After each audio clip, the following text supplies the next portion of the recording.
morning, I would encourage you to open back up to Ephesians chapter 5. We're going to start off by reading that in just a couple seconds. Ephesians chapter 5, verses 22 through 31. For the record, I may have picked it, but Paul wrote it. So I don't know what I did to put myself on blast in that little moment, but it happens. Marriage is a contentious topic, and it's one of those things that you never really feel qualified ever to speak on. I, ironically, on purpose, spoke on it the week before my wedding because of the fact that I was kind of playing into the idea that nobody really knows how to talk about it until you've been married for 50 or 60 and 70 years, and I don't know too many of those people that are able to kind of get up and do a sermon now. Most of those people have passed away. And so it's kind of fallen on us to kind of look not only at our own opinions about what marriage is all about, but especially inside of Scripture.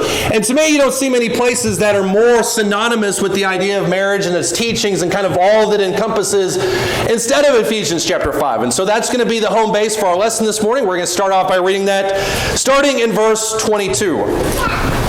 He says, "Wives, be subject to your own husbands as to the Lord. For the husband is the head of the wife, as Christ also is the head of the church, he himself being the Savior of the body. But as the church is subject to Christ, so also the wives ought to be to their husbands in everything." Most people stop there, or some people stop there. It's not where Paul stopped. He kept going. Verse 25, "Husbands, love your wives, just as Christ also loved the church and gave himself up for her, so that he might sanctify her, having cleansed her by the washing of water with the word, that he might present to himself the church in all her glory, having no spot or wrinkle or any such thing, but that she would be holy and blameless. So husbands ought also to love their own wives as their own bodies. He who loves his own wife loves himself. For no one ever hated his own flesh, but nourishes it and cherishes it, just as Christ also does the church, because we are members of his body.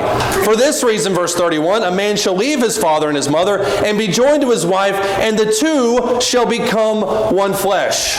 Here's a subject, I said just a second ago that there's not a lot of things anybody can definitively say about marriage that spread the gamut of everybody. Here's one thing you can say that applies to every single person that has been married, is married, or will be married. It's good for you to know too. Marriage is hard. I thought it was going to be a cakewalk. I thought to find the perfect person will just exist in this magical bliss of harmony and everything will be perfect. And it is difficult from time to time. Probably more so on Melina's end than it is for me. But marriage is difficult. And what I like about what Paul does here in this passage, he doesn't really waffle around that. He talks about how marriage is tough. He talks about how it requires a lot of sacrifice. That's what we're going to focus on, especially this morning. But he also talks about in Ephesians chapter 5 something that I think goes way overlooked in this entire study. And that is that marriage is joyful. When you look at this relationship between Christ and the church, he doesn't talk about it in terms of how some people joke about marriage in today's world, where you have two people that just kind of put up with each other. When he talks about Christ and the church, which is where we stopped, if you look at verse 32 and 33, he carries that metaphor just a little bit further.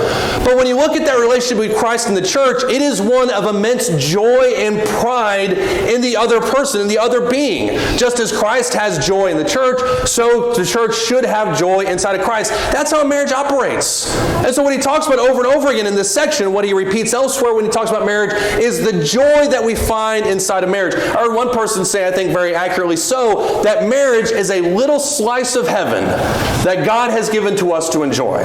But Paul also doesn't mince words when he talks about the sacrifice that's required of that. As a matter of fact, if you look at what he says here in verses 22 through 24, he talks about the sacrifice and the submission of the wife towards her husband. And as I joked a second ago, that's where some people stop. Some people say, well, Christ is the head of the church, and so I'm the head of my family, and the authority stops with me. Nothing else matters. Paul does not stop there. And we do a great disservice to marriages and to the text when we do stop there. He goes further. And he says, husbands, love your wives. And then he blows up that statement to talk about what love actually means. That love, husbands, love your wives just as Christ also loved the church, that he loved it and gave himself up for it. If that's not submission and sacrifice, I don't know what is. And so both of these components are important in any marriage. Before we even get started in this, both of these components are important in marriage. Both sides have to sacrifice. If both sides are not willing to buy into that idea, if both sides of the marriage are not willing to go into that thinking, okay, I'm going to get a little of myself, she's going to give a little of herself, we're going to meet somewhere in the middle. If we're not willing to sacrifice, that marriage will be unhappy. Even if they stay together, that marriage could fail because the people inside of that marriage are not willing to enjoy each other. They're not willing to sacrifice for the betterment of the two. That's what Paul talks about here in Ephesians chapter 5. So what I want to focus on this morning as we look at this just a little bit closer is ask the question specifically, how does Christ love the church? Not just that Christ loved the church, not just that he should love the church, that we should love him back, but how does Christ love the church? And I would argue too, the first thing that he did, and we can talk about this in terms of marriage as well, is that he knows her. I want you to go to John the 10th chapter. It's a great chapter that talks about the relationship of Jesus very personally with the people that he's around. I think the people that are listening to it in this moment are very aware of what he's saying. They see God in the flesh, obviously right there. They hear his literal voice. But look at what he says here starting in John the 10th chapter and verse 1. He says, truly, truly, I say to you, he who does not enter by the door into the fold of the sheep, but climbs up some other way, that guy's a thief and a robber. But he who enters by the door is a shepherd of the sheep. To him the doorkeeper opens, and he hears his voice. The sheep hear his voice, and he calls his own sheep by name and leads them out. When he puts forth all his own, he goes ahead of them, and the sheep follow him because they know his voice. A stranger they simply will not follow, but will flee from him because they do not know the voice of strangers. On Wednesday night we talked about David being a shepherd, and I put up the analogy of a cow. That's sometimes what we think about in Texas, these animals that are just big, and if I can use the phrase, they're kind of dumb. They don't really know what they're doing. All they think about is where my oat bag is and where my shade spot is. If you drive through Texas, that's all you see cows doing. Sheep are kind of the same way. And so when he talks about sheep in this instance, he says the sheep don't know much, but they know my voice. The only thing they can discern is that guy is not my shepherd, because I don't recognize his voice. I recognize this voice. And so the shepherd knows the voice. Their sheep know the voice of the shepherd. Jump down to verse 11, though. He brings it a little bit farther along. Verse 11, he says, I am the good shepherd. The good shepherd lays down his life for the sheep. He who is a hired hand and not a shepherd, who is not the owner of the sheep, sees the wolf coming and leaves the sheep and flees. And the wolf snatches and scatters them. He flees because he's a hired hand and is not concerned about the sheep. I am the good shepherd, and I know my own, and my own know me. You know what else the sheep know about the shepherd? They know that the shepherd is going to sacrifice and be there for them. Hireling isn't. Somebody who's paid by the hour to just be out in the middle of the field, who doesn't have a stake in the flock, they're not going to be there. They're going to bolt as soon as it gets tough. But somebody who has committed themselves to that relationship is going to be there to protect and defend the sheep. Jump down to verse 21 now. Starting in John the 11th chapter, or John the 10th chapter, starting in verse 25 rather. Verse 25. Jesus answered them. Actually, verse 24. The Jews then gathered around and were saying to him, how long will you keep us in suspense? If you're the Christ, tell us plainly. Jesus answered them, I told you, and you don't believe. The works that I do in my Father's name, these testify of me, but you don't believe because you are not of my sheep. My sheep, once again, for the third time in this chapter, my sheep hear my voice, I know them, and they follow me. There's an intimacy that comes about from this relationship. That's far beyond the regular intimacy that we sometimes talk about when we talk about marriage. There's an intimacy where you can identify the voice of that person, and instinctually when you hear the voice of the person, a whole range of emotions comes in. Trust, dependence, vulnerability, dependability, love. When you hear the voice of that one person, you instinctively feel a whole lot of emotions that are God designed all of us to have. So here's the question I have for all of us. Do you, if you're married this morning, do you love your spouse? Or do you know your spouse?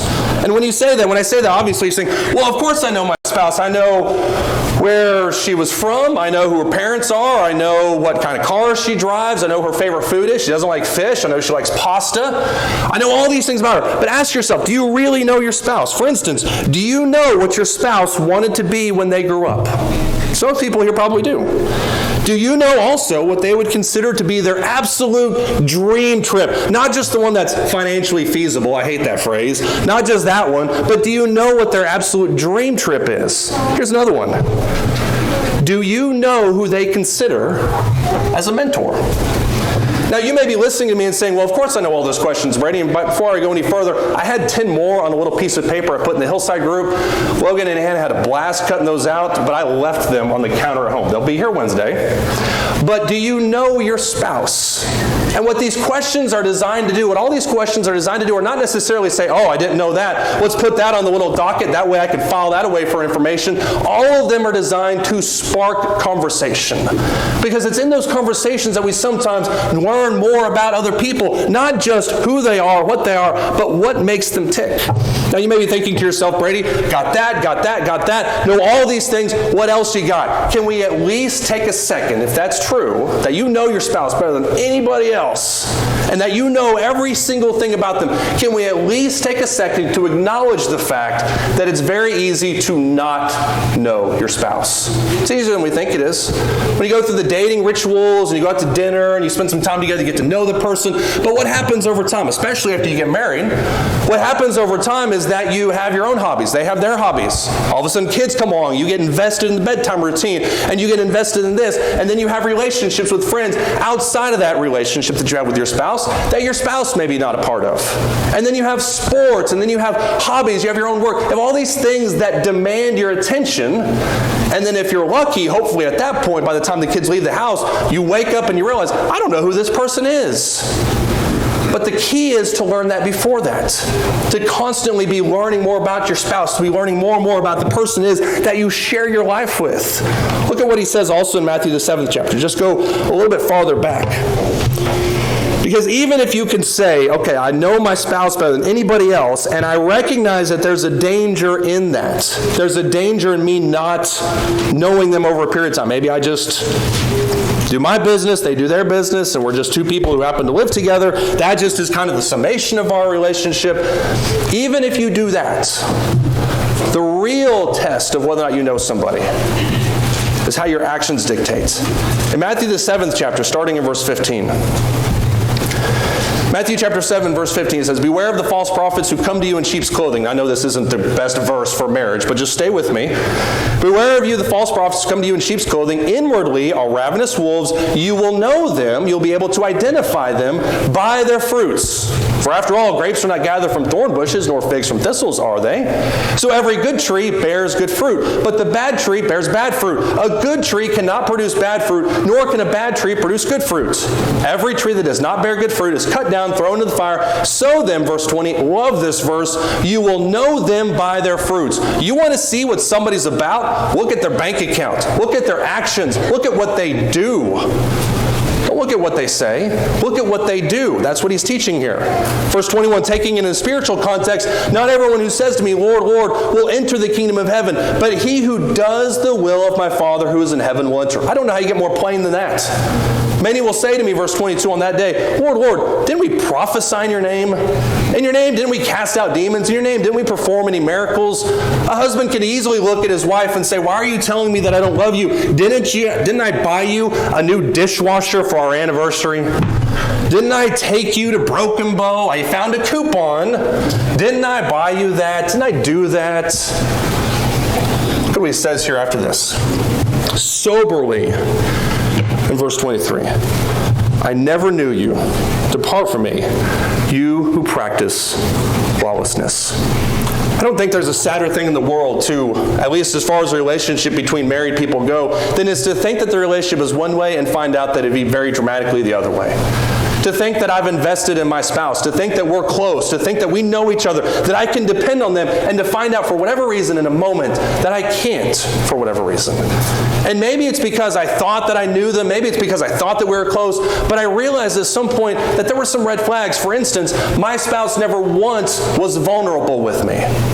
My spouse never once asked for my help with a personal issue that he or she was dealing with. We never really got close. We never really got deep. Even though we had a lot of fun together, even though we talked and went on dates, we didn't really know each other. And so when we talk about Christ loving the church, it's not just this magical statement where he says that he gave himself up for her and that's that. He knows the church intimately. And that's why over and over and over again you see Jesus being with the people. I would challenge anybody to find times where Jesus was away from his people. Now you will find them. I think there's maybe 15 total occasions where Jesus was separate from other people. But most of the time, 90 to 95% of the time, Jesus was with people. He knew them. He interacted with them. And that's the relationship that we should have with each other as well. Not one where we just kind of sit there and we talk about it in platitudes, but one where we actually emotionally invest in the relationship that we have. He also, as you notice there in that passage, sets her apart. It's a very curious phrase that he mentions in Ephesians, the 5th chapter, where he says that he sanctified her, that he set her apart. That's what a marriage is.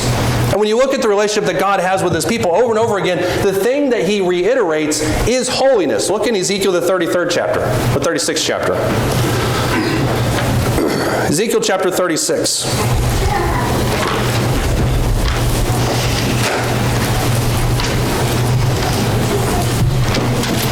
Look in Ezekiel chapter 36.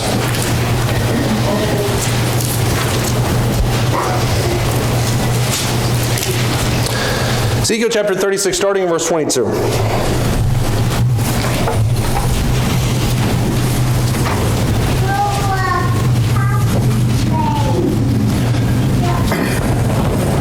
Ezekiel chapter 36, starting in verse 22. Therefore say to the house of Israel, thus says the Lord God, it is not for your sake, O house of Israel, that I'm about to act, but for my holy name, which you have profaned among the nations where you went. I will vindicate the holiness of my great name, which has been profaned among the nations, which you have profaned in their midst. Then the nations will know that I am the Lord, declares the Lord God, when I prove myself holy among you in their sight. For I will take you from the nations, gather you from all the lands, and bring you into your own land. Then I will sprinkle clean water on you, and you will be clean. I will cleanse you from all your filthiness, from all your idols. Moreover, I will give you, verse 26, a new heart, put a new spirit within you, and I will remove the heart of stones, what we talked about a little bit this morning, from your flesh, and give you a heart of flesh.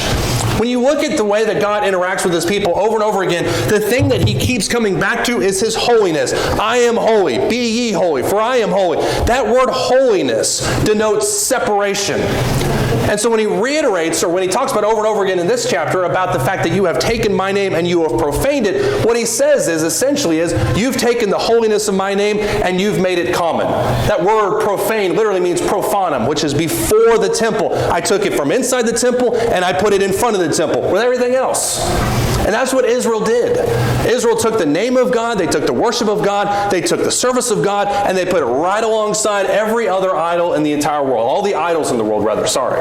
There was no separation there. There was no sanctification. And what Paul talks about here in Ephesians chapter 5 is that I took you, or that Jesus sanctified the church, washing the water by the word. It's the same allusion that you see here in Ezekiel chapter 36. When God says this in Ezekiel 36, he says, my name is holy. I'm going to vindicate my name. Here's how I'm going to do it. I'm going to pluck you from the nations. I'm going to put you in your own spot. I'm going to cleanse you. I'm going to give you this. You're going to be mine and mine alone. That's sanctification. And the profanity that the Israelites had time and time again was that they took that sanctification and they made it just as common as everything else. So here's the allusion to marriage. When you stood on your wedding day, those of us who are married here this morning, when you stood on your wedding day and you listened to that preacher, who if it was me, I distinctly apologize, but when you stood on your wedding day and you made those vows that through thick and thin, that no matter what happens, no matter where life goes, no matter where it takes you, you will give yourself only to them. That's the sanctification that we're talking about. The question is, did you mean that?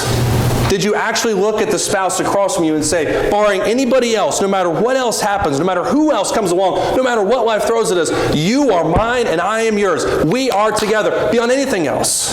That's the sanctification that I'm talking about. When you look at Proverbs, the 5th chapter, you see the breakdown of this thing. Look in Proverbs, the 5th chapter. You see the breakdown of this entire arrangement. Because ultimately what it takes to have this type of relationship, no matter if you meant that or you didn't mean that, you found out later, you didn't really appreciate the impact of that verse, whatever it is, what it took from every single person was sacrifice. And in Proverbs chapter 5, Solomon talks about the beauty of this sacrifice. Proverbs chapter 5, starting in verse 15. He says, drink water from your own cistern. Drink fresh water from your own well. This is a marriage allusion, by the way. Should your springs be dispersed abroad, streams of water in the streets, let them be yours alone and not for strangers with you. What Let her fountain be blessed and rejoice in the wife of your youth. Solomon leans into this idea of exclusivity. He leans into it not only because it's right and just before God, but because he understands that it's going to give you the greatest amount of satisfaction. And this is coming from a guy who had 1,000 women in his life. It's ironic that he understands the necessity of exclusion, that nobody else is the same. When you look at chapter 6, now you have the downfall of this. You have the beauty of it in chapter 5. Look at the downfall in chapter 6. Chapter 6 and verse 23. He said this commandment to be wise and walk in wisdom, that commandment is a lamp and the teaching is light. And reproofs for discipline are the way of life, to keep you, verse 24, from the evil woman, from the smooth tongue of the adulteress. Do not desire her beauty in your heart. Don't let her capture you with her eyelids, for on account of a harlot, one is reduced to a loaf of bread. And an adulteress hunts for the precious life. Can a man, verse 27, take fire in his bosom and his clothes not be burned? Can a man walk on hot coals and his feet not be scorched? So is, verse 29, the one who goes into his neighbor's wife. Whoever touches her will not go unpunished. The irony of this whole situation is that for the moment, this threat of non-exclusion, that somebody else is coming into the relationship that should be set apart from the rest of the world, for the moment, that temptation seems very real and very powerful and very strong and very fulfilling. But what Solomon reiterates here in Proverbs chapter 6 is that though it may be originally very tempting, you know that the end is death. Can a man bring coals into his bosom and not be burned? Can a man play with fire? Can a man have these types of outside relationships and not be affected in some way by them? It's impossible. And as you look at Jeremiah chapter 2, we won't take the time to read that, but as you read Jeremiah chapter 2, you see this on a much more spiritual scale, this spiritual adultery. But a true marriage, the one where God is center, and the one that is happy, and the one that is satisfied, and the one that is fulfilled, is the one where at the very beginning of the relationship, it is understood, you are mine, and I am yours. There is nobody else. Does that require sacrifice? Yeah. Does that require conscious thought to avoid situations? Yeah. And that's why when Jesus talks about it in Matthew chapter 5, he says it's not enough for you just to not commit adultery. That's bad enough. I don't even want you to look on a woman with lust. Don't even start down that road, because that road is ultimately going to lead in death. But even that little deviation breaks a little bit of this trust. I love what Job says in Job chapter 31 and verse 1. It's in the midst of all this situation where he's just defending himself over and over again. Job 31 and verse 1, he very simply says, I have made a covenant with my eyes. How then can I gaze on a virgin? It's a no-brainer for him. I've made a covenant with my eyes. I'm not going to look. I'm just not going to engage in that. That's the decision process that we need to be a part of. And so when Paul talks about this in Ephesians chapter 5, it's a no-brainer as well. God's not going to cheat on us with some other church. He's not going to bring up some other church and make that person just as special to the church. There's an area of exclusivity there. Sets her apart from everything, not just in action, but also in thoughts. Also, he is very, very proud of her. Look, I'll be honest with you, nobody's perfect. Or as somebody has said, nobody's perfect. I just had to throw that out there. Nobody's perfect. We all make mistakes. We all do and say some really dumb things from time to time. But the beauty of marriage is that you're able to work through those. And I would argue even grow through those. The point of Matthew chapter 19, and we get lost sometimes, the whole marriage, divorce, or remarriage argument and mess, ultimately that it is.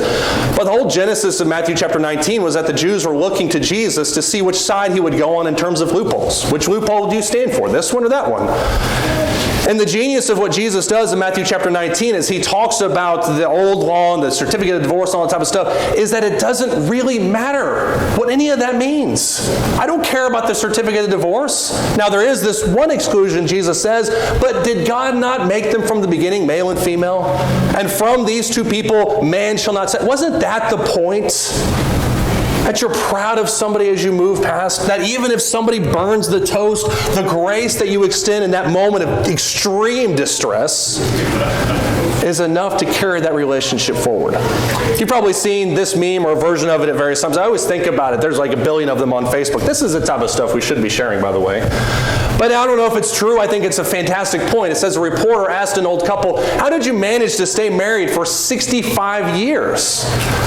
And the woman replied, we were born at a time when if something was broken, we would fix it. we wouldn't just throw it away. Now, genealogical and generational differences aside, the whole point is still exactly the same. That regardless of whether or not you have this amazing marriage that never meets any road bumps, which is absolutely not true, or you make mountains out of molehills, the point remains that you made a commitment. You made a vow to your spouse that for better or for worse, burnt toast or more, that you are going to stand with them through that. And when you look at Ephesians chapter 5, we won't take the time to read it again, but if you look at Ephesians chapter 5, what he says over and over again in that passage is the unity of Christ and how proud Jesus is of his church, that he presents her without blemish, that he washes her, that he sanctifies her, a chosen vessel. There's a pride with Jesus towards the church that the church should also have back towards God. I love this unity. The fact that we're pushing through everything. It reminds me of what Esther would say in Esther chapter 1 when Naomi is talking to her. And Naomi says, you need to go back and live with your people. And Esther, Ruth says, where you go, I will go. Where you lodge, I will lodge. Your people shall be my people until death separates us both. That's the attitude we should have as Christians. And we don't just throw things away whenever things get so tough. That's why it's so important for married couples to elevate the other half of the marriage. Sometimes we enter into marriages and think, okay, what can I get out of this? This is going to make me so much better. That's the exact opposite attitude that we need to have to marriage. If it is a partnership, if it is two people moving together, if it is 100%, then as your spouse rises, so you will rise. And sometimes we engage in these actions where we just tear down the other person. I think it's very telling. There was a study done about 30 years ago. It's very telling that the number one determinator of divorce in couples is how they talk about each other. People who end up getting divorced end up speaking negatively about each other at a rate of 5 times the rate of people that stay together. So watch your words. Watch what you say about your spouse. Watch how you think about your spouse first and foremost, but watch how you talk about your spouse, both to them and away from them. Because that's going to determine how that relationship moves into forward. I love John chapter 8. Go there. You may think to yourself, well, this is an odd section to look at. Look at John the 8th chapter.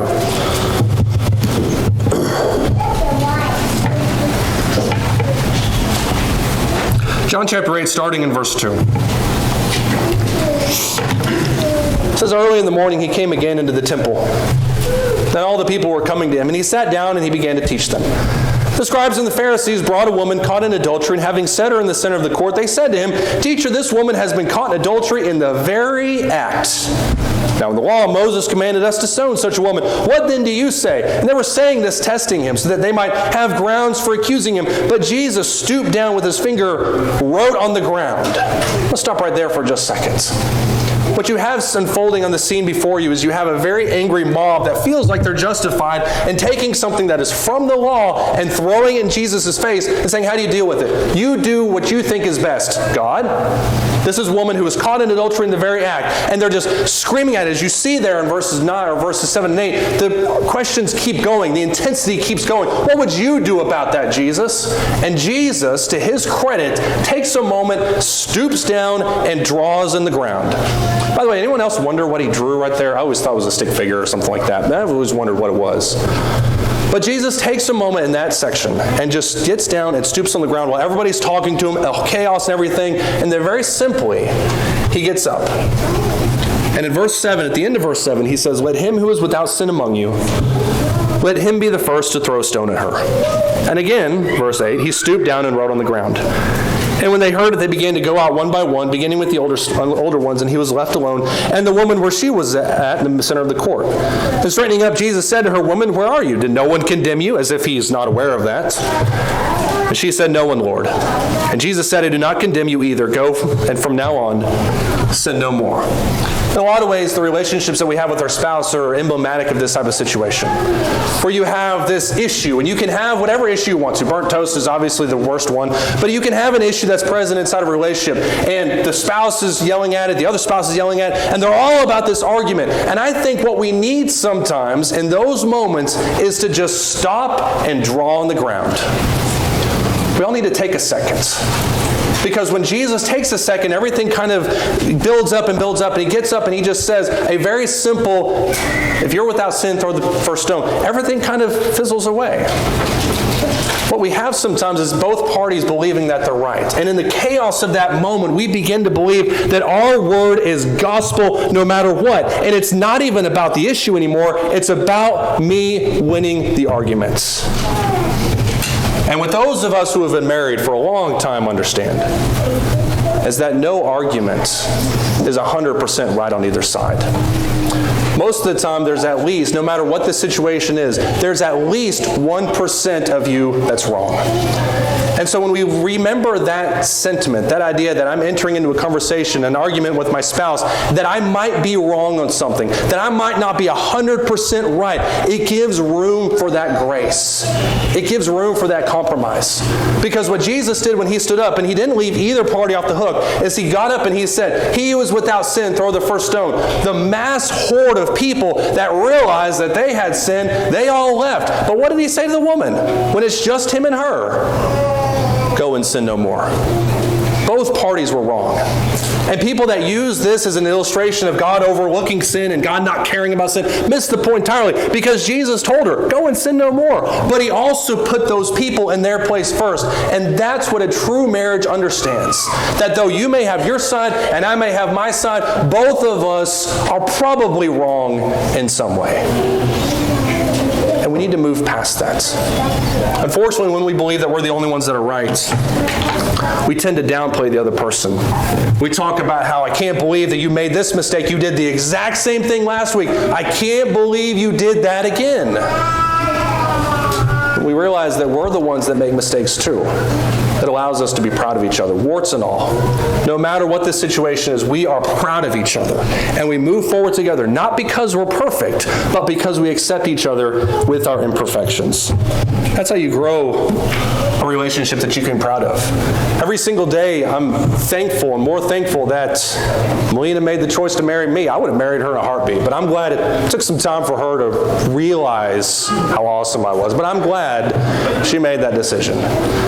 Because even though I would put our marriage as amazing, and hopefully everybody here can kind of put theirs in the same category, there's been some hardships, there's been some arguments.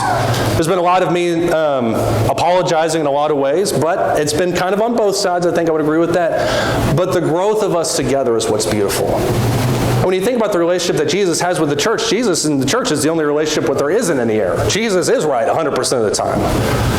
But the fact that he keeps letting us come back, the fact that we keep failing and trying to do better, that's a beautiful thing. There's beauty in that, not in the failing, but in the grace that's bestowed upon us. We talked about earlier about how every relationship requires sacrifice, and it's very well played out in Ephesians chapter 5, where that sacrifice came from. Jesus loved us so much that he gave himself up for us. That's what Paul talks about. That's how he loved the church. The question for us is, how do we love him? And if you're here this morning and you haven't put on Christ the waters of baptism, if you're living in sin, if you're living apart from God, then you can't answer that question because you're still too consumed about these things that you're not willing to sacrifice in order to restore that relationship with God. And this is the opportunity you have. This is the opportunity I have to build that relationship back together. If we can help you with that in any way, won't you come as we stand and as we sing.